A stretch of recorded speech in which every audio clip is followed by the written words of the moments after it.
Hi there, good to see you at the Weekly Word this week. Thanks for joining us. We're at a place here, it's the Appalachia Powerhouse, where TVA generates electricity.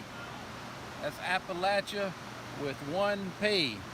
I guess if you're as big as TVA, you can make your own rules. It's the Apalachia Powerhouse. We're on the suspension bridge high above the Hiwassee River. Got a good view upstream and a good view back to the left here. You're right, downstream. Just a beautiful, beautiful setting high up on this bridge. Kind of takes my breath being up this high. This was built in World War II. America needed airplanes, and airplanes were made out of aluminum, and it took a lot of power to make aluminum, so they built this dam. Today it just adds to the grid for our homes, I guess, but there's a lot of power generated here. 8 miles upstream is the dam. It's in North Carolina. We're over here in Tennessee, 8 miles downstream.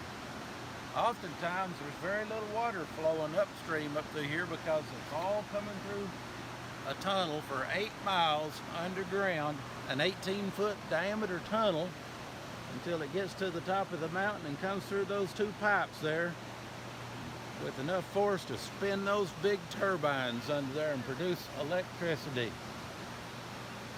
Many times you hear this called the Smith Creek Powerhouse, but it's Appalachia Powerhouse. Appalachia Dam is, like I said, 8 miles upstream with a lake behind it, Appalachia Lake over in North Carolina. But power is a good thing too, isn't it? It's used for our defense, but I may be a mountain man, but I like my power in my house too. I hate to come in and the power's out for hours on end. Sometimes I've come in and it's been out for days on end where I live, but power is a good thing. There's another kind of power. The Bible says, I am not ashamed of the gospel of Christ, for it is the power of God unto salvation to everyone that believes. If I'm going to be without power, I want it to be this kind of power, not the spiritual power. I hope you believe the gospel too, and you'll find the power of God in your life. You find the power to get on the straight and narrow road and get off the broad and wide one that's going to destruction.